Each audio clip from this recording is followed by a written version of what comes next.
పంపిరండి చెప్పండి మేము వెళ్ళిపోతాము పంపిరండి చెప్పండి మేము వెళ్ళిపోతాము పంపిరా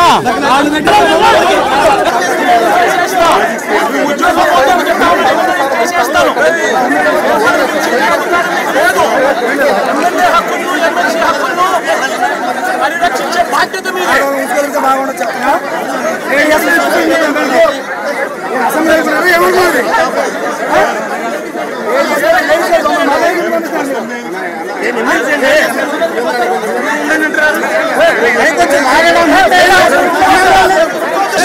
ప్రజాస్వామ్యాన్ని కాపాడడం మీ బర్ది మీ టోపీ మీద ఉన్న సింహాలకు అర్థం అది ఎవరు చెప్పారండి ఈ పేపర్లు చింపమని చెప్పి ఎవరు చెప్పారండి పేపర్లు చింపమని చెప్పి ఎవరు చెప్పారు అధికారం అంటే అసెంబ్లీ పేపర్లు చింపే అధికారం చింపే అధికారం ఎవరు ఇచ్చారు మీకు ఎమ్మెల్యేల దగ్గర నుంచి ఎమ్మెల్సీల దగ్గర నుంచి ఇలా పేపర్లు గుంజుకొని లాక్కొని మీ ఇష్టం వచ్చినట్టుగా చింపే కార్యక్రమం చేసే అధికారం ఎవరు ఇచ్చారు మధుసూదన్ రావు గుర్తుపెట్టుకో ఎల్లకాలం ఇలా మాదిరిగా ఉండదు ప్రజాస్వామ్యంలో ఉన్నాం మనం నీ టోపీ మీద ఉన్న సింహాలకు అర్థం ఏమిటో తెలుసా అధికారంలో ఉన్న వాళ్ళకు సెల్యూట్ కొట్టడం కాదు ప్రజాస్వామ్యాన్ని కాపాడడం కోసం మీరున్నారు గుర్తుపెట్టుకోండి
అదే కోస్తారు అని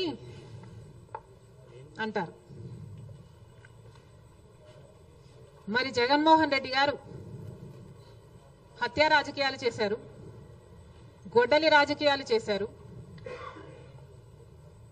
హత్య చేయించిన వాళ్ళతో భుజాలు రాసుకొని తిరిగారు, సొంత చెల్లెళ్ళకే వెన్నుపోటు పొడిచారు, 5 కోట్ల మంది ఆంధ్ర రాష్ట్ర ప్రజలకు బీజేపీ పార్టీకి ప్రత్యేక హోదాను తాకట్టు పెట్టారు.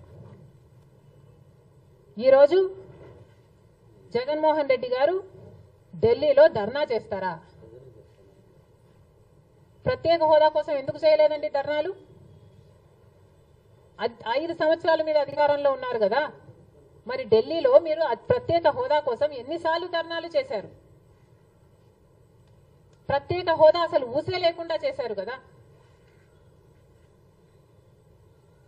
ప్రత్యేక హోదా గురించి మీరు ఏ రోజు పట్టించుకోలేదు, పోలవరం గురించి మీరు ఏ రోజు పట్టించుకోలేదు, రాజధాని గురించి అని చెప్పి 3 రాజధానులను కన్ఫ్యూజ్ చేశారు. ఆఖరికి కడప స్టీల్ ఫ్యాక్టరీని కూడా మీరు పట్టించుకోలేదు. విశాఖ స్టీలు మన రాష్ట్రానికే తలమానికం అయినా అమ్మేస్తామన్నా కూడా పట్టించుకోలేదు.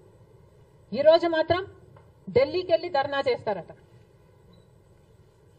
మీ కార్యకర్తను చంపేస్తే ఢిల్లీకి వెళ్ళి మీరు ధర్నా చేస్తున్నారే, మరి మీ సొంత చిన్నాన్నను చంపేసినప్పుడు మీరు ఢిల్లీలో ఎందుకు ధర్నా చేయలేదు న్యాయం కోసం?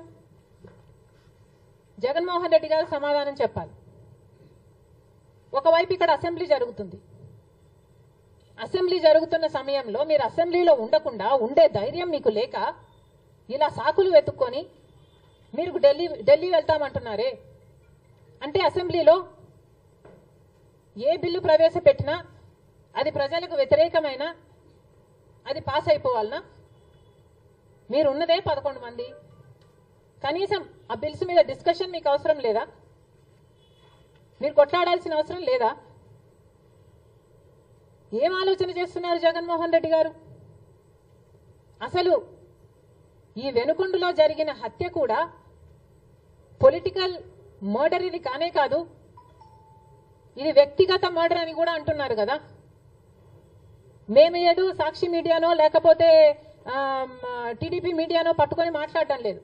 మా ఎంక్వైరీలు మేము చేసుకొని న్యూట్రల్ మీడియాతో లోకల్గా మేము మాట్లాడిన తర్వాత మేము వచ్చిన కన్క్లూషన్ ఏమిటి అంటే ఇది వ్యక్తిగత మర్డర్.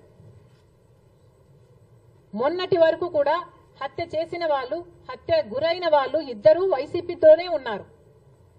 మరి అలాంటప్పుడు ఇది పొలిటికల్ మర్డర్ ఎలా అవుతుంది? ఈ పొలిటికల్ మర్డర్ అని మీరు చెప్పి మీరు ఢిల్లీకి వెళ్ళి ధర్నా చేస్తున్నారా? దేనికి? మీ ఉనికి కాపాడుకోవడం కోసం, మీ పార్టీ కోసం అని చెప్తున్నారు. ప్రజలు ఏం ఆలోచిస్తారు? ఈరోజు వరదలు వస్తున్నాయి మన రాష్ట్రంలో, వారిని వెళ్ళి పరామర్శించాలని మీకు అనిపించలేదు. కానీ వ్యక్తిగత మర్డర్లో మీ పార్టీకి సంబంధించిన ఇద్దరు కొట్టుకొని చచ్చిపోతే ఈరోజు మీరు ఢిల్లీకి వెళ్ళి ధర్నా చేస్తారా? ప్రజల కోసం మీరు ఎందుకు నిలబడలేదు? మీ పార్టీ వాళ్ళు ఓటేస్తే మీరు గెలిచారా? మీ పార్టీ వాళ్ళ కోసమే మీరు ముఖ్యమంత్రి అయ్యారా? 5 సంవత్సరాలుగా మీరు ప్రజల కోసం పనిచేయలేదు, కానీ ఈ రోజు ఢిల్లీకి వెళ్ళి ధర్నా చేస్తారట. సిగ్గుండాలి కదా.